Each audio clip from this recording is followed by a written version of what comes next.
Hello and welcome to today's webinar presented by Dlubal software.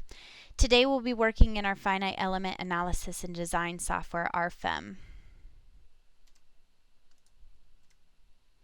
The title for today's webinar is Time History Analysis in RFEM-Induced Vibrations. My name is Amy Heilig. I'll be your presenter today. I'm the CEO of the U.S. office. I'm also a technical support and sales engineer located in Philadelphia, Pennsylvania. My colleague Stefan Frenzel will be your moderator, answering any questions you may have. He's a product and customer support engineer located in our Leipzig, Germany office. If the control panel does seem to get in the way of the presentation when you logged into this GoToMeeting, feel free to show or hide that control panel with the orange arrow up at the top. As always, we want to encourage you to ask questions throughout the presentation, so you can use the same dialog box to do so. We'll do our best to get to all the questions, but if by chance we don't, I'll certainly send you a follow-up email afterwards.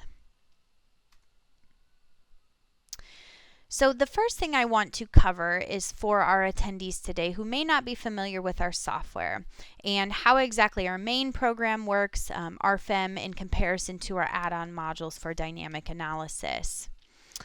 So RFEM is the main program. This is where we'll be doing all of our modeling, our loading. We can integrate with AutoCAD, Tekla, Revit, and as far as a static analysis, we can pull full results from this in terms of internal deformations, forces, stresses, support reactions. But the minute that we want to do any type of dynamic analysis, well, this will require one of our add-on modules. And for dynamic analysis, we have 3 of them. The first is RF-DYNAM Pro Natural Vibrations. So this module allows us to gain frequencies and mode shapes from our structure. Now we can do so with any type of member, surface, or solid model. We can also directly import mask cases from RFEM. We can create mask combinations. We can also take into account stiffness modifications, such as if we have pre-stressing on cables, for example. And most importantly from these results, we want to maybe extrude out the modal masses, effective modal mass, and modal mass factor. So this is our mass participation. Now, RF-DYNAM Pro Natural Vibrations is a prerequisite to our other 2 dynamic modules. So one of the other modules is RF-DYNAM Pro Force Vibrations. So this is a time history analysis. This is what we'll be focusing on today. Now, what else we can do with this add-on module is a multimodal, multi-point response spectrum analysis. So this has more so to do with seismic or earthquake analysis. As far as multi-point versus multimodal, well, with this option, the multimodal option, we can actually excite supports individually versus multi-point, where we're exciting all supports identically. We also can tie into specific standards such as the ASCE 7, the NBC, to run this response spectrum analysis. Now our other add-on module, RF-DYNAM Pro Equivalent Loads, this is purely for seismic analysis. This is a multimodal response spectrum analysis with the generation of equivalent static forces. So what this will allow us to do is to either enter in our own type of accelerogram or to consider codes, again, such as the ASCE 7, and we can generate equivalent static forces based on this response spectrum analysis, import them back into RFEM to take them into account with our other load cases and do an analysis here. Now, if you are interested in this add-on module specifically, I did a previous webinar called Seismic Equivalent Loads and a Response Spectra Analysis in RFEM. That's available on our YouTube channel. So this gives a much more detailed look at this specific module for seismic analysis. As I mentioned today, we will be in our Force Vibrations add-on module and focusing on time history. So with time history, we can either run a direct integration analysis or a modal analysis. Today, we will be sticking with the direct integration analysis, which will utilize an implicit numeric solver. What's interesting about this analysis is that neither eigenvalues or mode shapes are required. But for our example today, we actually will be running a natural vibration case with these eigenvalues and mode shapes because we want to determine if the natural frequency of our structure is similar to the excitation frequency of our machines, and if we have the case for resonance. And when resonance happens and those two coincide, we'll get extremely high deflections, high vertical accelerations, and we have the possibility of our structure to fail. Now, in contrast, a modal analysis is based on eigenvalues and mode shapes determined from our natural vibration case. This is where a multi-degree of freedom system is turned into many single-degree freedom systems. A Newmark solver is also used here, and I would say that this is slightly faster than a direct integration, but it's also meant for smaller type structures. For time history analysis, I really do suggest a direct integration, especially when we're getting into those larger structures. Now, the time step is very important for the accuracy when we're running a direct integration. A little bit later on, I'll give some recommendations for what we suggest to use for a time step. We'll also get into structural damping. This would include Rayleigh coefficients or Leer's damping, and which of the two we want to use depending on our analysis type. We will also show representation of the results in a time course monitor. The time course monitor is probably one of the most important aspects of a time history analysis. So I'll show you how to utilize the results that we get from our dynamic atom modules back in RFEM to really make sense of all of this data that we get. We can export results from single time steps, or we can export a result combination. Now, a result combination is nothing more than an envelope over time. So this would include all of our different time steps and the max and min results in our program. Okay, so moving on to time history specifically. In this option in our program, we have two options for time history. That's either time diagrams or accelegrams. So when we're focusing on time diagrams, this can be a user-defined time diagram. So either a tabulated form, which we call transient, and with this you can import and export data directly from Excel, for example. The next option is a periodic type, and we will be utilizing this in our first example today. And the third option is a function, a mathematical function to represent, for example, walking on a structure. And we have an interesting webinar that was done by my colleague, again on our YouTube channel, that's called Time History Analysis, Walking and Running on a Pedestrian Bridge. So that utilizes that function, gives a lot of theory to walking and running, and applies that to a structure directly in RFEM.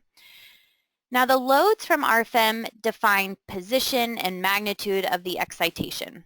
And loads can, of course, be nodal member surface loads. We're probably all very familiar with these, but also free and generated loads. And with the ability to define all these different load types and apply them to a time history analysis, it really gives us a lot of capabilities. And we'll see this in the second example today. We can combine multiple independent time diagrams. Again, we'll show you this today. And we can stimulate excitations that vary over time. Of course, this is a time history, but also position. Again, I'd probably refer you to the walking and running across a pedestrian bridge for varying our load over position of our structure. The second option here is the time history analysis of accelegrams. And with this, we can import in from a library of earthquake recordings, which in the program in RFEM, we have quite a few recordings from California, for example, and all over the rest of the world. Or you can enter in your own user-defined acceleration time diagrams. This we can go ahead and choose an excitation of our supports, whether that's multi-point or multimodal. So we can jump into our first example today, machine-induced vibrations. So with this example, we will utilize the structure over here on the right-hand side. And we have two rotating machines, one at the top level and a second at the lower level. And we'll consider these machines located at those openings that you see in the structure. We were given the information that the mass of the machines is 2,000 pounds. The mass of the rotor is 700 pounds. The eccentricity that the rotor is acting is 0.75 inches. Now the two rotating machines are acting at 320 rotations per minute. So this is just all the given information that we have. Now with this information, we will turn this into an excitation frequency, and we just simply do this by taking the 320 rotations per minute, divide by 60 seconds, and we will get 5.33 hertz. Angular frequency is nothing more than taking the excitation frequency and multiplying by 2 pi to get 33.51 radians per second. So we'll certainly be using this information throughout the example today that we determined from these formulas.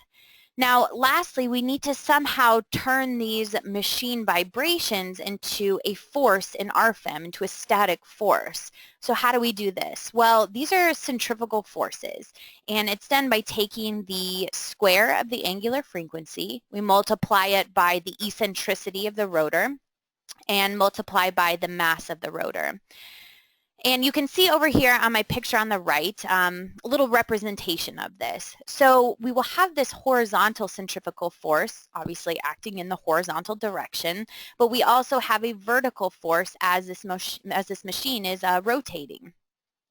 We want to give a pi over 2 phase shift, and the reason for this is that we don't want both of these forces to be acting at the same time, but rather we want to have some type of relationship with a pi over 2 phase shift that at time 0 we maybe have 100% of this load is horizontal, and then at a phase shift of pi over 2 we have 100% of the vertical and 0% of the horizontal.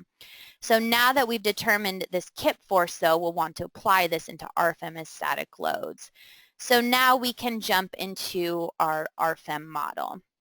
So for the sake of time, I've already modeled the structure here, and I've also applied some loads. So you'll notice from my load cases up here, we have load case 1, dead load, and I have the area load generator I utilized here just to apply a simple area load to my 2 levels. I can always right-click here, display separately, and you'll notice the program automatically distributes those loads based on the tributary area as a one-way load distribution.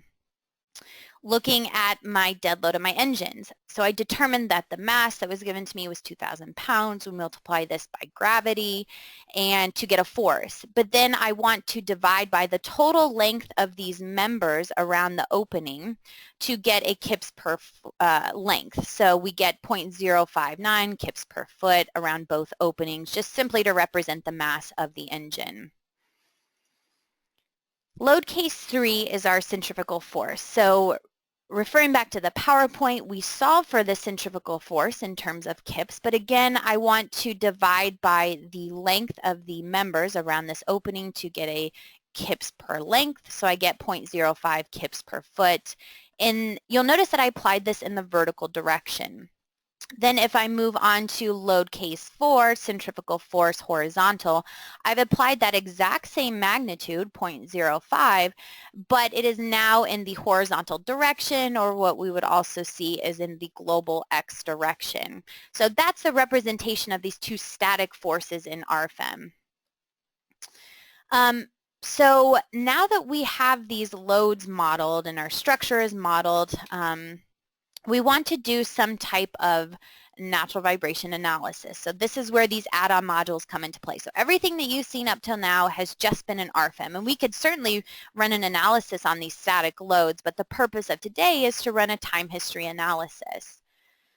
So regarding the add-on modules, if we take a look at our project navigator, you'll notice we have this very long list of all of our add-on modules. You can always right-click and check something as your favorites to move it up to the top of the list.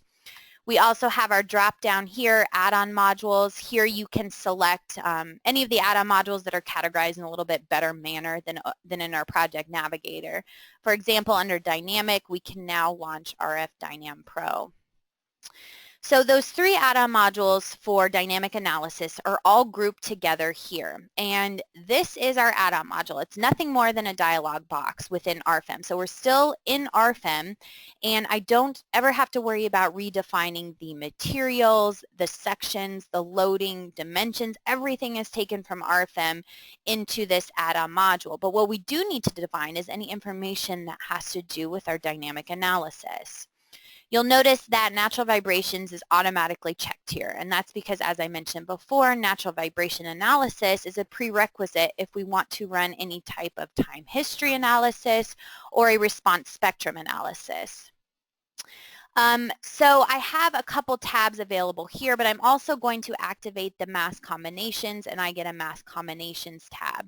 So focusing only on the natural vibration analysis, let's move from left to right on these tabs to go ahead and assess the structure. The first tab is mass cases. So what I'm going to do is I'm going to give my first mass case a description. So this we will call dead load structure. And the mass case type will be permanent. The masses will be imported in from RFEM. So the first thing I want to do is I want to uncheck from self-weight of structure. The reason why I'm doing this is because back in RFEM I've already accounted for my self-weight of structure in this particular load case 1 dead load.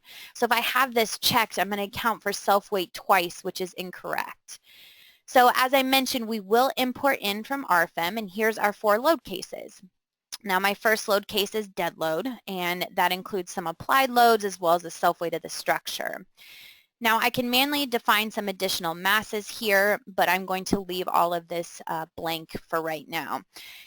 And just as a side note, I'm going to go through the natural vibration case maybe a little bit quicker than some of you would prefer. And the reason why is because under the seismic equivalent loads webinar that I did previously, I go into a lot more detail for the natural vibration cases and explain a lot more of the options that we have available.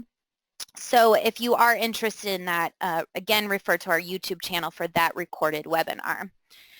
So I will create a second mass case here, and we will call this one dead load of our engines. Again, I'm going to uncheck my self-weight of structure. I'm going to import from a load case, and this will be load case 2, the dead loads of my engines that I defined back in RFEM. So now that we have our mass cases defined, we will move on to mass combinations.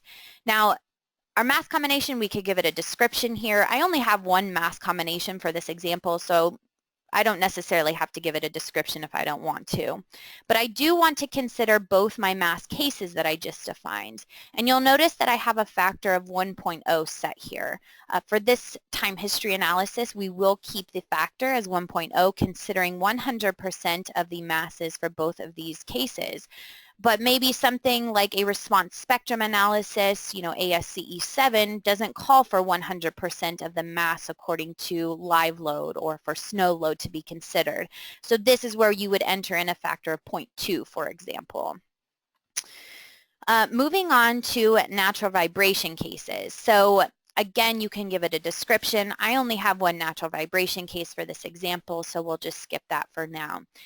The number of lowest eigenvalues to calculate. So you'll remember that I said that today we'll be utilizing a direct integration analysis, which you'll see in just a minute for our time history.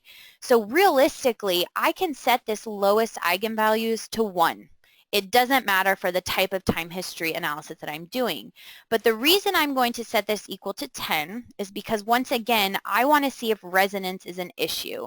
And resonance is where we have the natural frequency of our structure coincides closely to the excitation frequency of our machines, and we get extremely large deflections.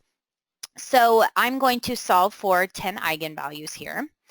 And the acting masses, instead of mass case, I'm going to select mass combination. I only have 1 mass combination that I just created on my previous tab. Now the acting masses will be in both the X, Y, and Z global axes, directions, but also rotation about these global axes as well. Now my calculation parameters.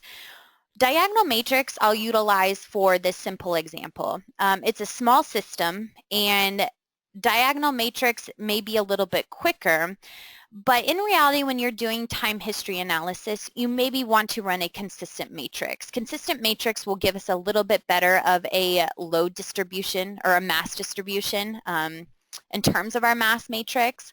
Now, I ran this example with both the diagonal matrix and the consistent matrix, and I get the same result. So for this example, it doesn't matter, but for larger systems, a consistent matrix is probably more suggested for a time history analysis. Now, we'll keep all the rest of these settings the same. If I had any initial conditions, I could activate those here, such as pre-stressing in cables, as I mentioned before, would be a good example. So now that I have input all of my information from my natural vibration case, I can click OK and calculate. So you can see that the program will cycle through this rather quick, and it puts us back in RFEM. The only reason that we're back in RFEM is just to view our results from our add-on module graphically, and as well as in these tables. But you can see here from my drop-down RF-DYNAM Pro, that's telling me that I'm still technically in this add-on module. I can also access the add-on module quickly here with my panel. So my results tables down here are available on my 5th button. Table 5 shows you dynamic analysis if you hover over it. I use my drop down here, and I only have natural vibration case. If I solve for more natural vibration cases, those would be available here, but I only solve for one. And then if I use my drop down here, I have 10 different mode shapes, and that's exactly what I told the program to solve for, 10 different mode shapes.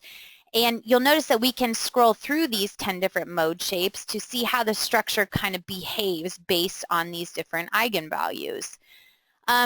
But with these 10 different mode shapes, I probably most importantly want to jump to this last tab down here called Effective Modal Mass Factors.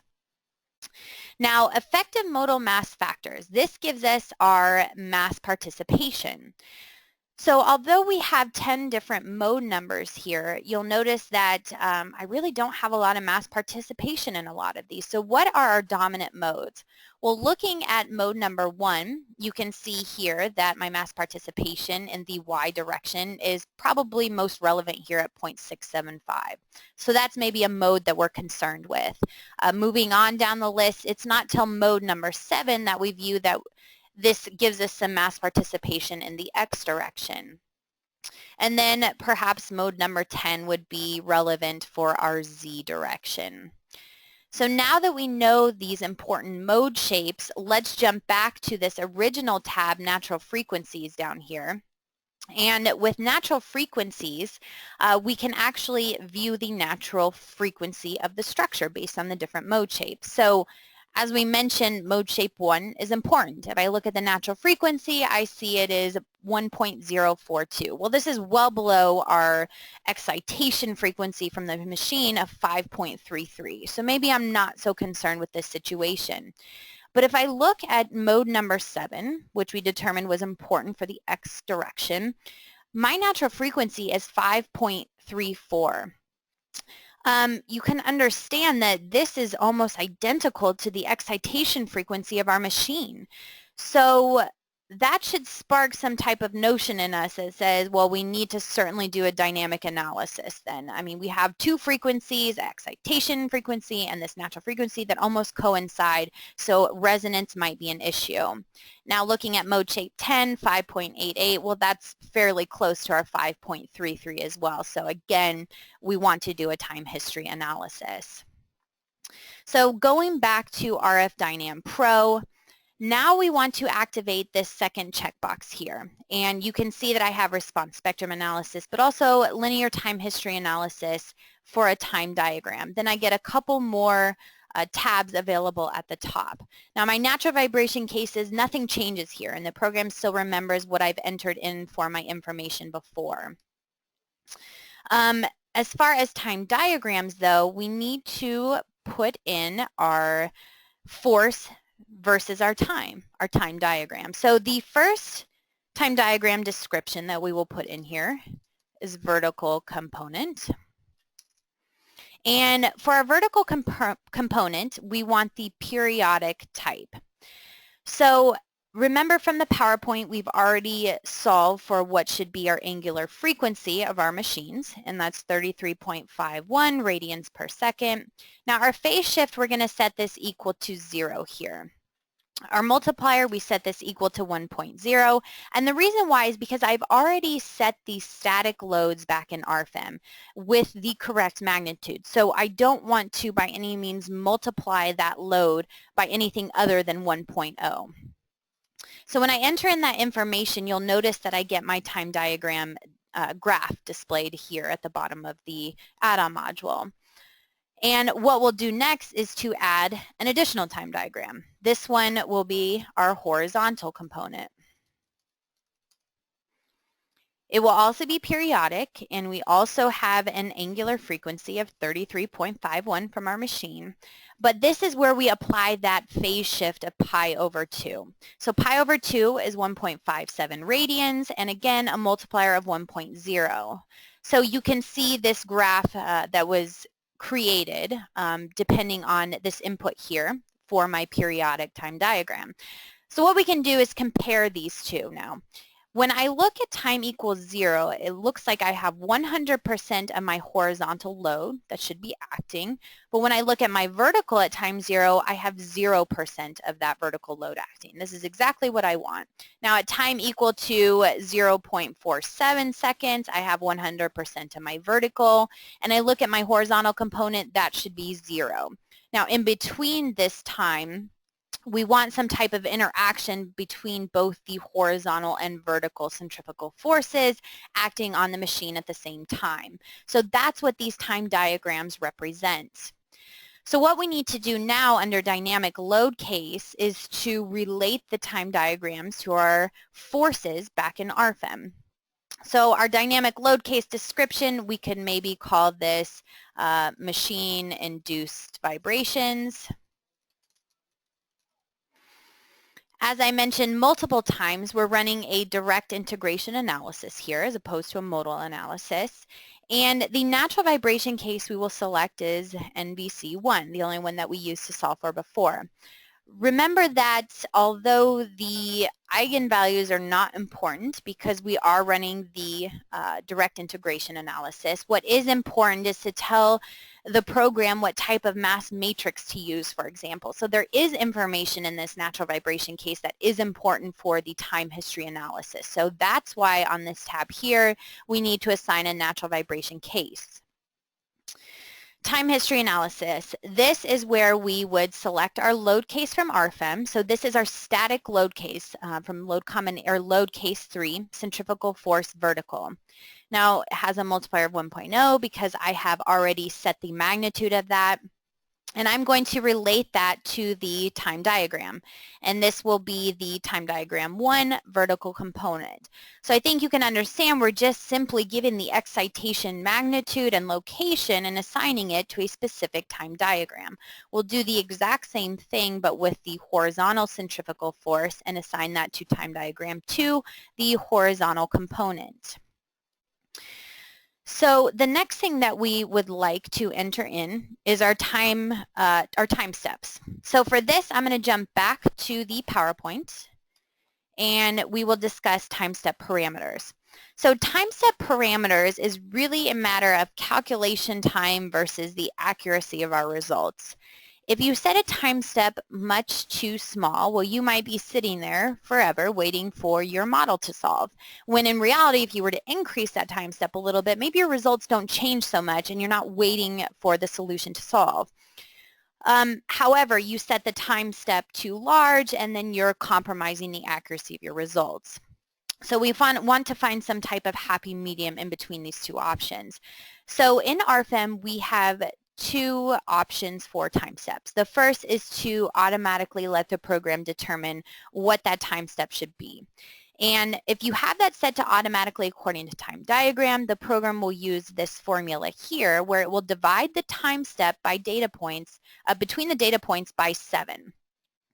This is really only suggested with a transient type time diagram, such as an accelerogram, for example, where we have multiple data points entered in for our time diagram. And the program will take the last two time entries, take that interval between them, and divide by 7. So when I use this automatic option for our example today, I get a time step that's just simply much too large. My results are not accurate. And this really isn't a mistake of RFEM. It's just the program only knows what to do with the data that you give it. And because we're defining a periodic type time diagram, it's just not enough information for the program to determine what the time step should be in order to get accurate results. So what I suggest, in most of the time, you're going to manually enter in your time step. Now we have a couple recommendations for this. The first is 1/20 times the frequency, which is the largest natural frequency, which is relevant for the system response. So for this, we refer back to our natural vibration case and we take a look at our dominant modes.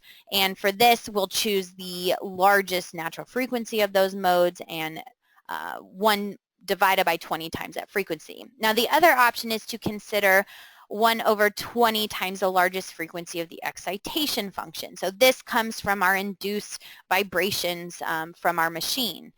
And in our particular case, both of those frequencies are very similar. I think 5.3 to 5.8. So it doesn't really matter which frequency we use. We'll use approximately the same ratio here of 1/20 times that frequency. But with that said, going back to RFEM here, I'm going to choose a time step manually again of 0.001. This is even smaller than that ratio of 1/20 times my frequency. And that's just because I want to ensure that I'm getting accurate results. So if you have to wait a little bit longer and set that time step to something a little bit smaller, by all means do that so that you can make sure that you get accurate results in RFEM. A good way to test this is just to continue decreasing your time step if you're unsure and see how much your results are changing by. At some point, you should get to the point where your results are pretty stagnant depending on which time step you choose. Now, the maximum time we will set this equal to 15 seconds. We have the option to save time steps. Now, the default is to save each time step. Well, you can imagine that at 0.001 seconds, is our time step. We're going clear up to 15 seconds. That's a lot of time steps for the program to save. So for our case, we'll only save every 10th time step. We have the option over here to generate a load case based on our time step. So if I click this details button here, I can actually select my different time steps, or I can select all of them if I wanted. And what the program will do is it will actually export all of our time steps as load cases back in RFEM. This is a little counterintuitive because we would normally think with a load case, well, that's an applied force, when in reality, it's not a force at all, but it's purely just the results on our structure for that particular time step.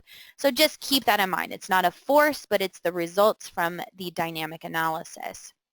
For our case, we will not check this today, but we will create a result combination. Now, result combination is just the max and min results of all time steps considered. So that's going to be exported back to RFEM. It's actually in the second example today that I'll show you how to, what to really do with this exported result combination. The last tab that we want to consider here is damping. And for damping, I'll once again go back to my PowerPoint, and we'll talk about damping considerations. So with a direct integration analysis, what we're running today, Rayleigh damping is required. And with Rayleigh damping, it's defined with the damping matrix C here. And it requires both the alpha and beta factors. And you can notice that in RFEM, which this is just taken directly from the dialog box we were just looking at, when we have Rayleigh damping selected, we need both an alpha and beta factor. So remember, for direct integration, which is what we're running with this example, you need that alpha and beta factor. In turn, Lear's damping is for a modal analysis. And this is where the damping is defined for each mode based on this equation here. What's interesting is that us as engineers, we're probably more so used to damping being given to us as a Leer's damping ratio. For example, there's quite a few references out there that say, okay, well, maybe for steel structures you have a certain Leer's damping range, or for concrete structures. For our example today, let's say we know that we want our structure to have a 0.01 Leer's damping ratio. But remember that because we're running a direct integration, we need this alpha and beta factor. So somehow I have to turn this Leer's damping into my Rayleigh damping. Now the program can automatically convert Leer's to Rayleigh damping. So if I were to put in that 0.01 under my application here back in RFEM and I solve for it, the program will automatically determine my alpha and beta factor. Now that sounds great, but here's the problem with choosing that option. Only the two lowest eigenvalues are considered. So the program will use this equation here. So here's our Leer's damping on the left-hand side, and here's our alpha and beta factor for our Rayleigh damping. But you'll notice that these angular frequencies, which are from our natural vibration cases, will only be considered from the two lowest eigenvalues. Now, looking back at our natural vibration case, mode shape 1 was certainly relevant. We had a lot of mass participation in the Y direction, but mode shape 2 had zero mass participation. So therefore, if I use this automatic conversion, I'm going to get wrong alpha and beta factors. And this is just purely a limitation of the program. So when you have this situation, and most of the time you will, that your two mode shapes, 1 and 2, are not your dominant modes, you need to do these calculations by hand. And it's really not that complicated. All we need to do is to go back to our natural vibration case, look at mode shape 1, look at mode shape 7, and plug those into these equations here to solve for our alpha and beta factor. Now, looking at this third option, we also can set Leer's damping differentially for each mode. Again, running this direct integration analysis, this is not suggested. And the reason why is because I only have 2 lines here. And the reason why is I can put mode number 1 here and I can put mode number 2. If I were to try and put mode number 1 and number 7, I would get an instability in the program. And that's just because of the conversion formula that I just mentioned. It uses the lowest 2 eigenvalues. So in summary, most of the time when you have some type of Leer's damping ratio and you're running a direct integration, you need to do hand calcs, or maybe you already know these values, to enter them in directly into the Rayleigh damping rather than Leer's damping. So for our case, running these hand calcs, we get 0.109933 for alpha, and then our beta factor will be 0.000499. Again, that's just using that equation and doing our hand calculations. So we have now entered all the information that we would need for a dynamic analysis here, time history analysis. So normally I would click OK and calculate. The program does take just a little while to calculate because we are running it at every time step of 0.001. So what I'm going to do is just open up my model here where I've already solved for my dynamic load case and my time history analysis. So very similar to what we saw with the natural vibration case, in terms of my results will automatically be taken back in RFEM, and you'll notice that I have dynamic load case available here now as well. So this is the information that I'm interested in terms of my time history analysis. Now I have a few tables available down here, node support forces, node deformations, internal forces, things like that. So I can view these tables down here, but I can also view some of these results graphically. For example, if I want to take a look at my members, maybe the axial forces. Well, you'll take a look at this drop-down box here. You'll notice it says dynamic envelope. So I'm looking right now at an envelope solution of all of my time steps considered. If I click on this drop-down box, here is every 10th time step that I saved. So I can easily jump to one of these time steps, and now I'm just getting the results for that particular time step for my axial forces and my members, for example. So as I mentioned, moving back to the dynamic envelope, I had discussed the time course monitor.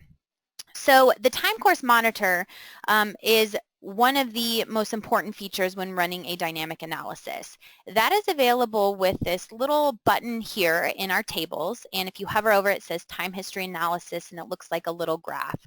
So I'm going to launch this. So this is our time course monitor, and I want to show you exactly how you can use this. Well, what's nice, first of all, is that I can go back to the model. I can rotate my views, zoom in, zoom out. I can turn off my deflections here. And the first thing I want to do is use this drop-down. I can view either members, nodes, or support forces. So let's say I'm interested in my nodes, for example.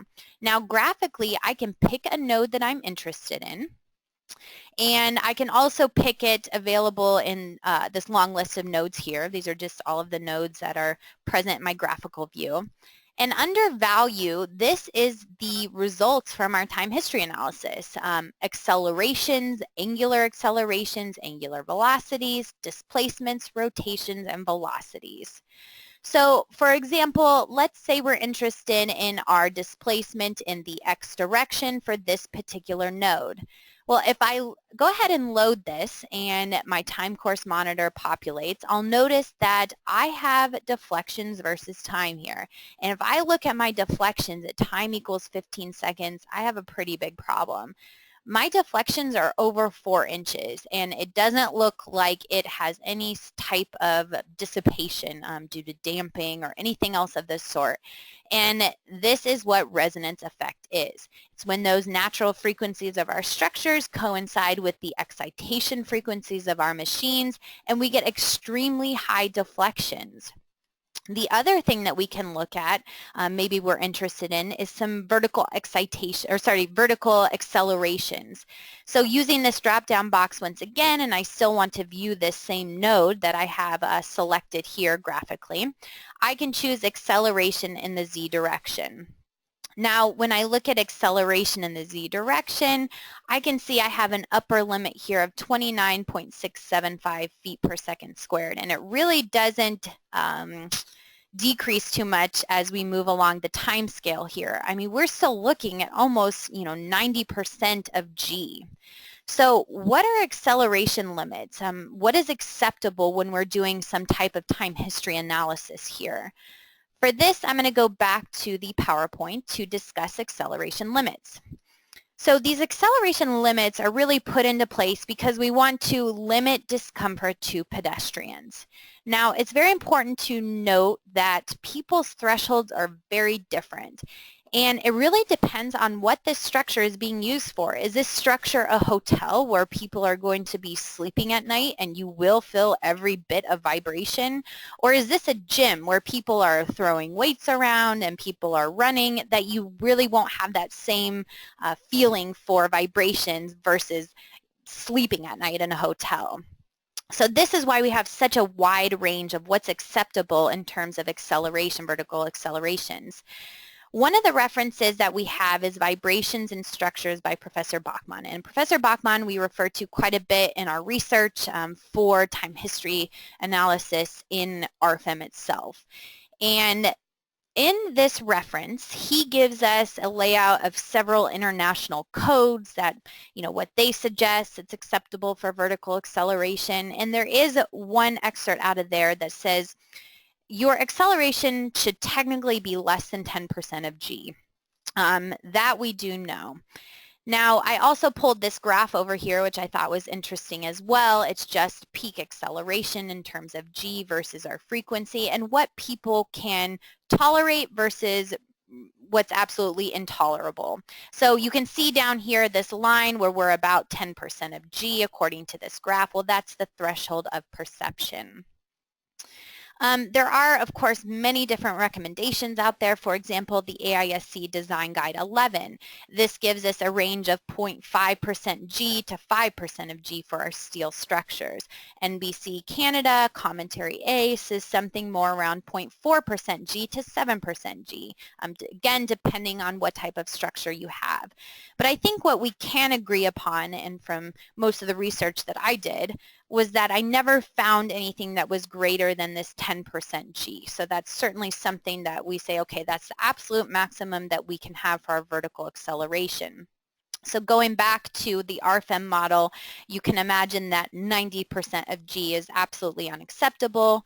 And based on the time course monitor for our accelerations and our displacements, we need to do something to our structure. Now, we could certainly take a look at damping considerations. Maybe the structure is already built, so maybe we want to change around our damping ratios however we see fit. The other option is if the structure maybe hasn't been built yet. Well, what can we do then? And the answer to that is maybe change our section sizes. So if I go ahead and launch my other model here, all that I did was increase my W shapes, just typical W shapes from the area C, and I increased the size slightly. So inevitably, this is going to give my structure a different stiffness, and we're going to then take a look at the natural frequencies of the structure and see how that coincides now with the force vibrations of our machines.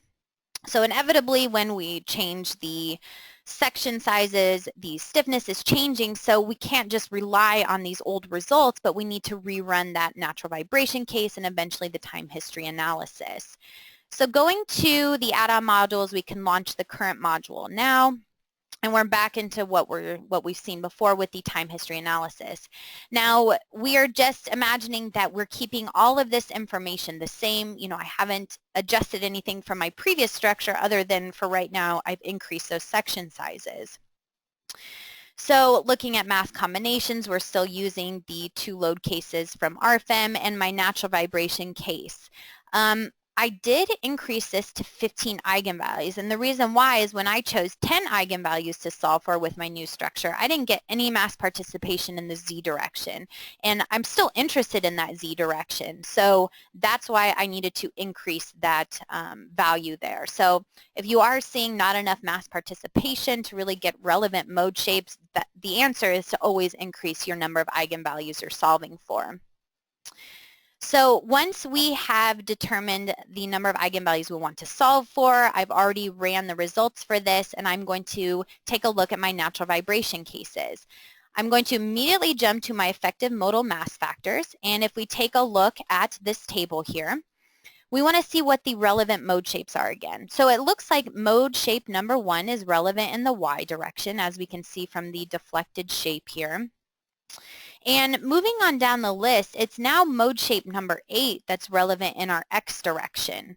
It was previously mode shape number 7, so now we need to keep that in mind. It's now mode shape 8.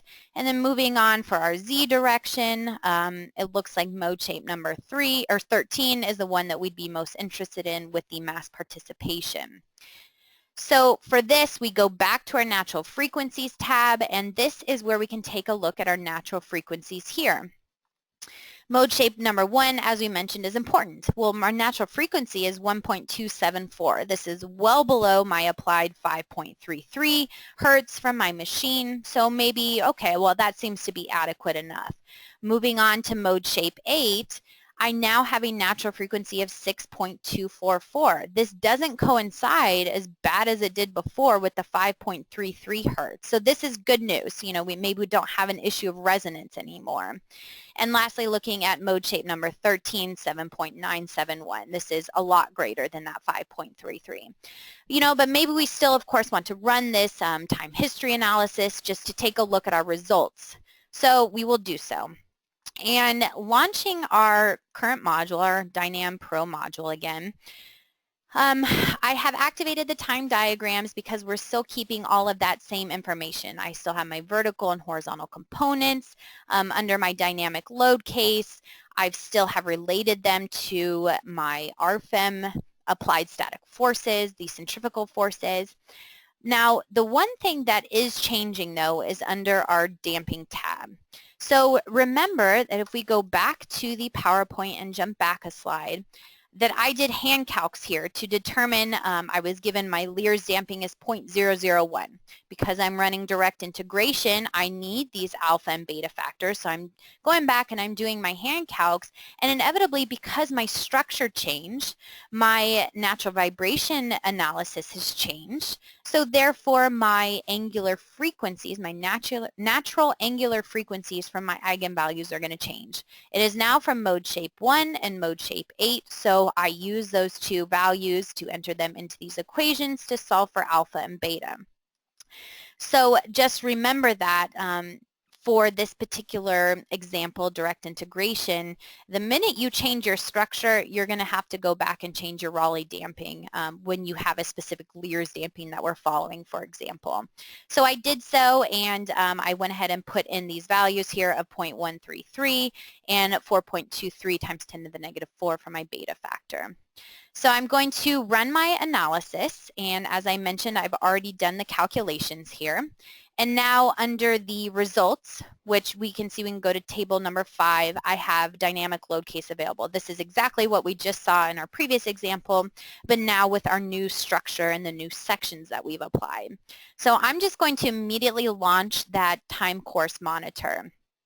And again, if we rotate our structure, maybe turn off our deflections, I'm going to choose node number 55.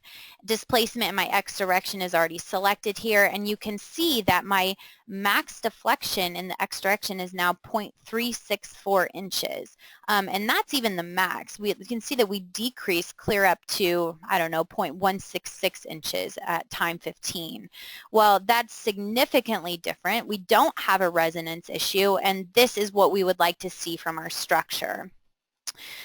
The other thing that's kind of interesting to note about this time course monitor is just showing you all of the capabilities that we have to do with it. If I right click, I can also choose numeric values, and maybe, you know, a time course monitor in terms of a graph is useful, but this data might be even more useful, and we can directly export to Excel here. Excel has a lot more functions in terms of sorting and applying different applications to it there, so we allow you to have that direct link to Excel.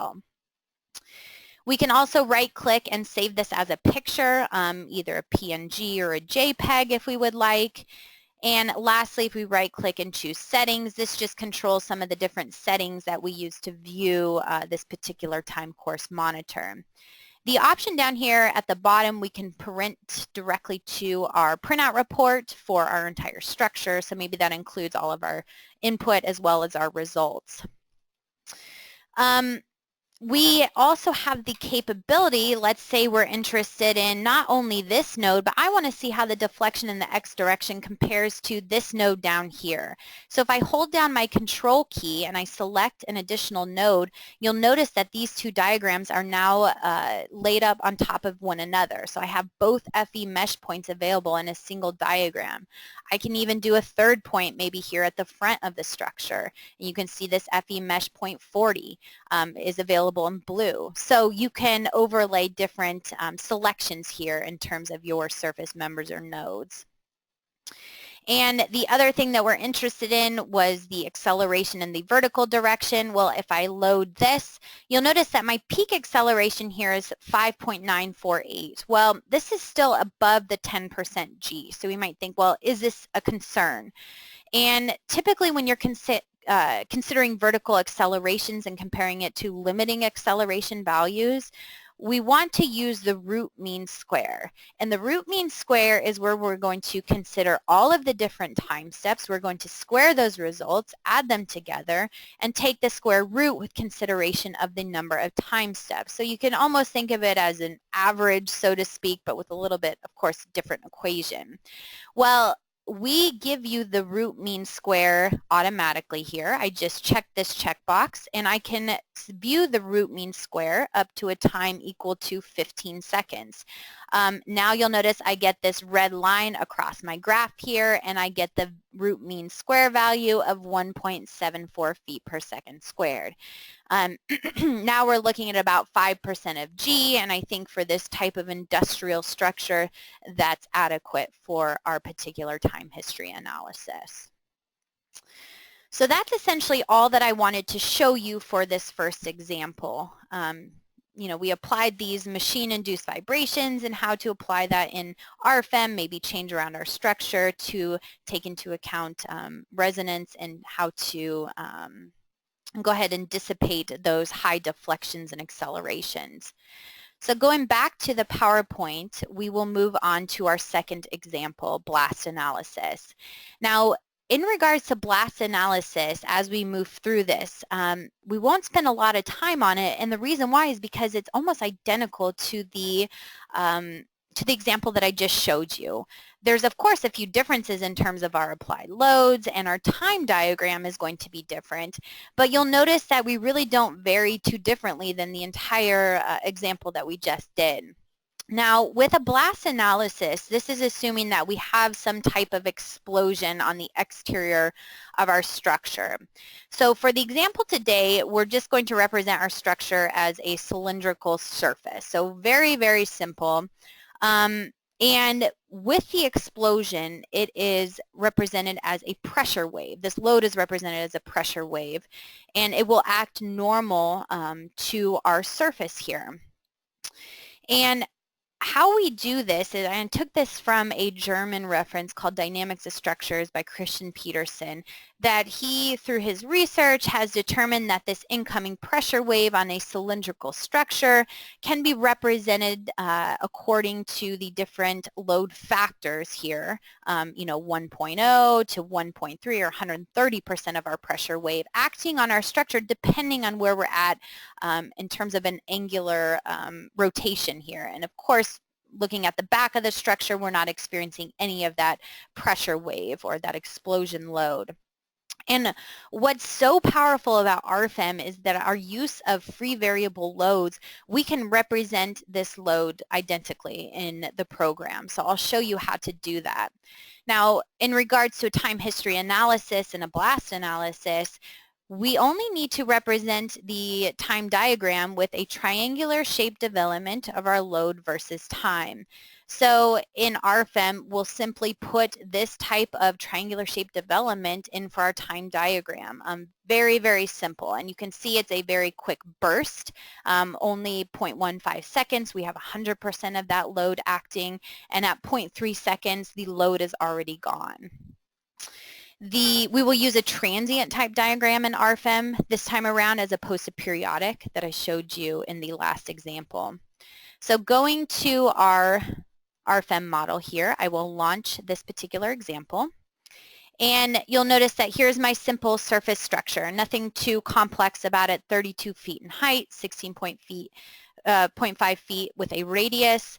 And I have applied, first of all, a dead load here. Now, my dead load only consists of self-weight, so nothing is really applied other than self-weight here for my dead load. But my blast load is that free variable load that I was just talking about.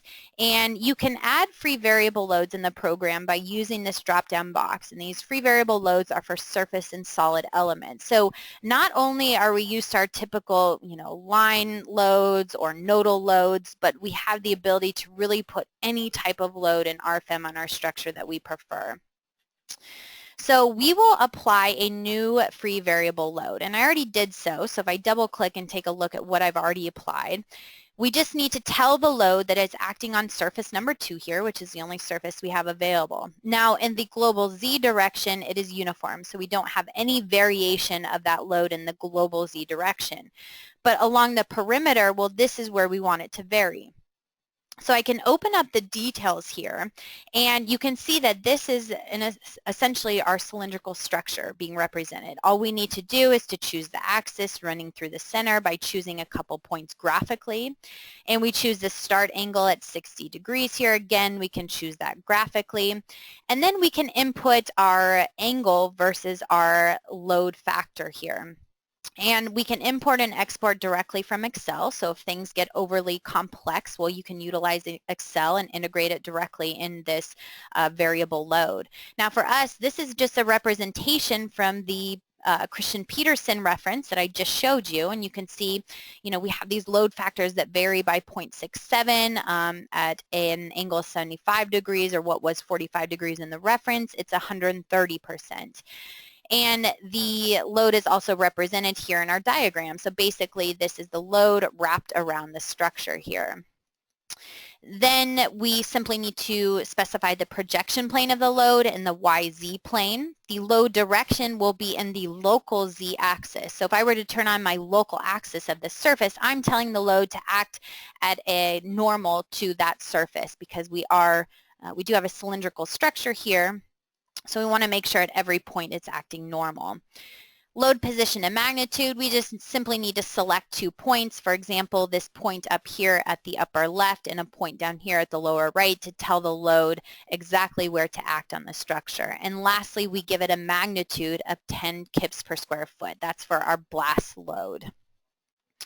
So now that we've defined those so-called static loads in RFEM to define our excitation, the frequency, or sorry, not the frequency, but the magnitude and the location, now we can run a dynamic analysis. So if I launch my add-on modules, Dynamic RF-DYNAM Pro, I've already entered in all the information in here. And again, everything should look very familiar to our last example. I'm running a time diagram again. My mass cases here, though, I'm only running self-weight. So that's the only thing I'm considering for my specific mass case. Instead of importing in from RFEM my dead load case 1 dead load, I just activated self-weight here and left everything else alone. Now, this would be exactly the same as if I were to uncheck this and to import in only my LC1 shown here.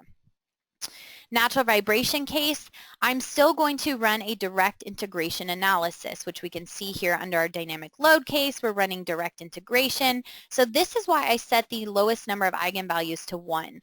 We're no longer concerned if that natural frequency coincides with our excitation frequencies. That's a different application than a blast analysis. So I can set this equal to 1. It doesn't matter. But the acting masses, I do need to activate that mass case that I specified on the last tab and which directions my mass is acting.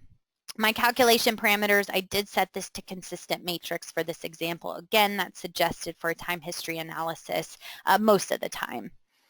So my time diagram, we only have one time diagram in this case, and instead of periodic, I'm going to set that as transient.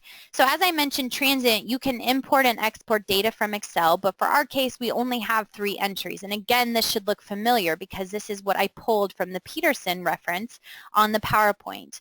At time equal to 0.15 seconds, we have 100% of that load acting, and by time 0.3 seconds, the load is now set at 0.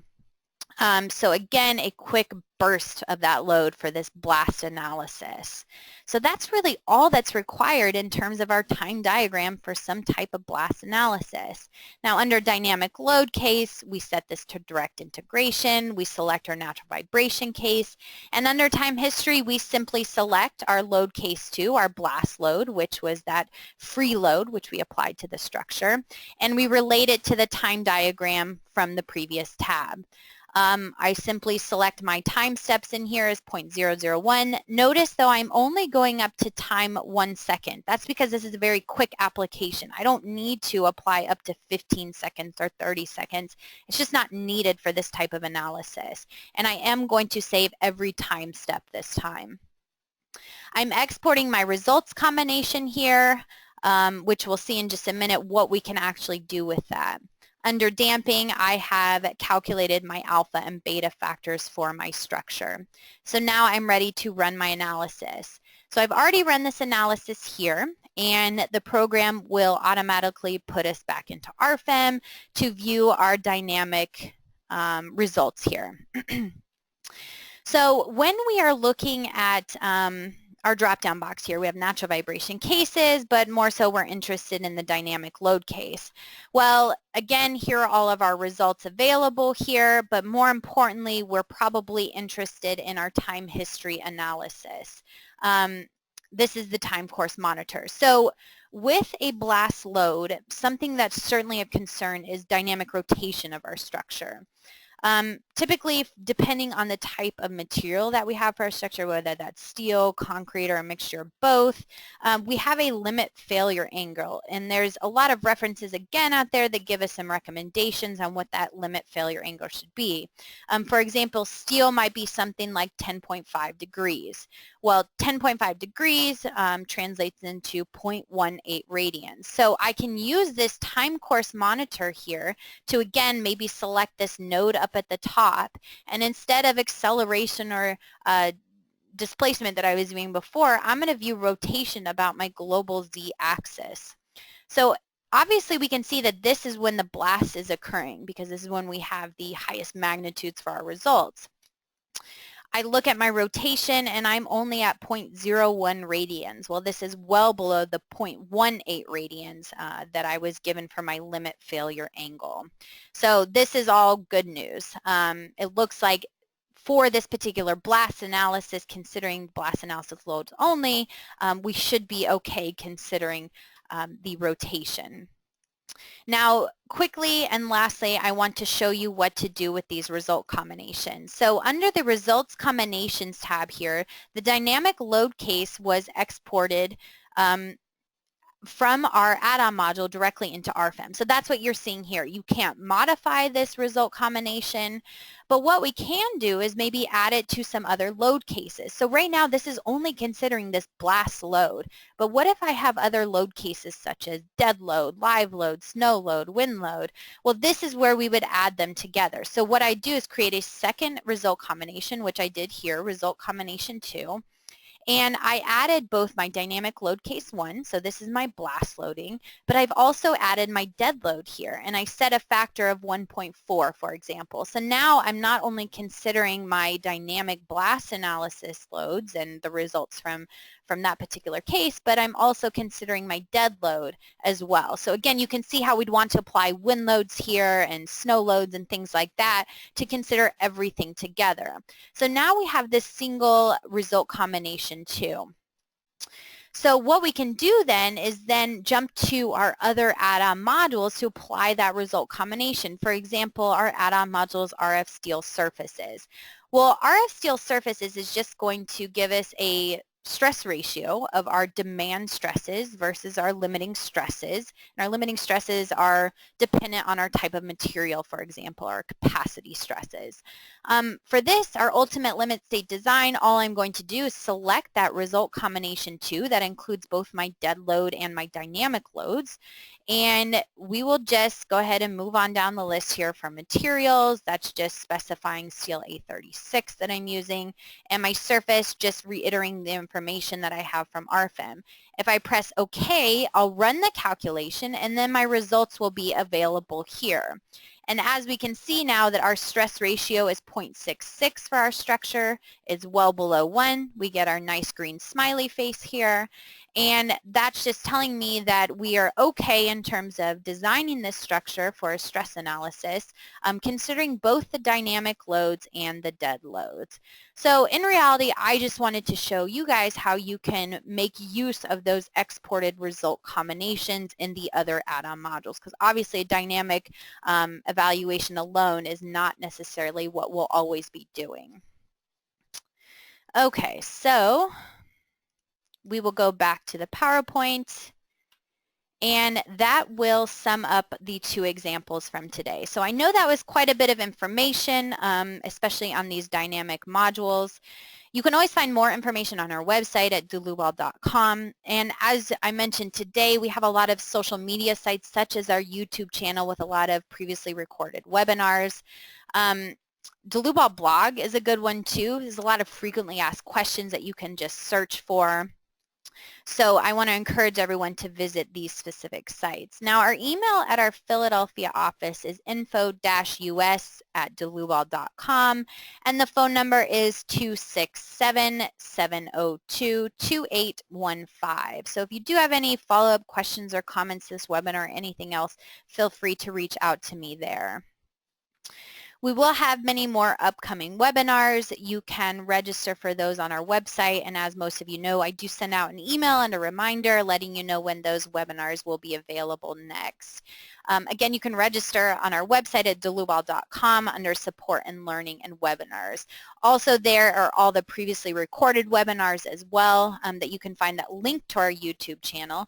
And I will put this webinar on there as well. I'll correct the beginning of the webinar in terms of the PowerPoint not working, so I do apologize about that, but it doesn't sound like we missed too much. If you are wanting PDH credit for today, that is great. I will be happy to issue you a certificate to anyone who attended. If you could just please request the PDH and send that request to the email info, info-us at dlubal.com. So again, that's info, info-us at dlubal.com. I will be happy to issue those to you. And with that said, that concludes today's webinar. So I want to thank everyone for attending. And of course, I hope to see you at the next webinar. Thank you.